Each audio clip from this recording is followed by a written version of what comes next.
This rug is called Chains of Hope, and it's one of the tribal pieces. When I started this, I knew nothing about Afghanistan, nothing about international development, and nothing about rugs. Connie Duckworth's career change took her 7,000 miles away from Wall Street to central Afghanistan in the middle of a war zone to start a women's rug weaving cooperative called ARZU, Studio of Hope. Isn't this a Chains of Hope? Yeah, that's Chains of Hope. Yeah. That's the one. I really felt I had accomplished pretty much everything I wanted to accomplish in my former career, but I was ready to give back, and I was ready to find a new activity. Relying on the same skill set she used to break through the glass ceiling at Goldman Sachs as one of its first women traders, she's helping Afghan women break out of their centuries-old cycle of poverty. My passion is empowering women economically, and it's the old rule, follow the money. Not an easy task here in Bamiyan province, in the shadow of the mountain where the Taliban blew up the ancient Buddhas carved out of the rock.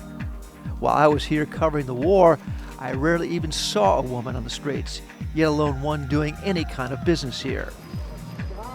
Can I ask the girls how old they are? The thrill I got going to Afghanistan, honestly, is very similar to the thrills I got on the trading floor.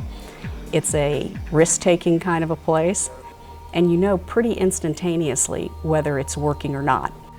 By working independently of the male rug traders, Connie is helping the mostly female weavers get a better than fair market price for their labor. She's using the profit and foreign aid grants to run an elementary school and a health clinic for their children, and other vocational training programs for themselves. It's really important to get the distribution and the business end right if you're going to ultimately be sustainable as an organization.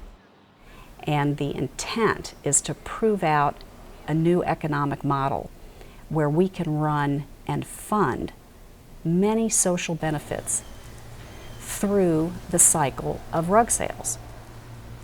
Since sales is what she knows best, she spends most of her time back at her home base in Chicago, creating new retail outlets and advanced sales with designers and interior decorators ordering custom rugs.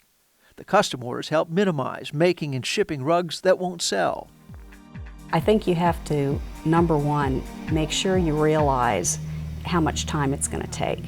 You're going to have to think about it with as much passion and dedication as you did your prior career. These pictures show it a little better with the button. Based on the impact she's had in Bamiyan, the U.S. military is taking her to other parts of the country, hoping she can replicate her operations as part of their mission to help Afghans, men and women, carve out a future in a very difficult place.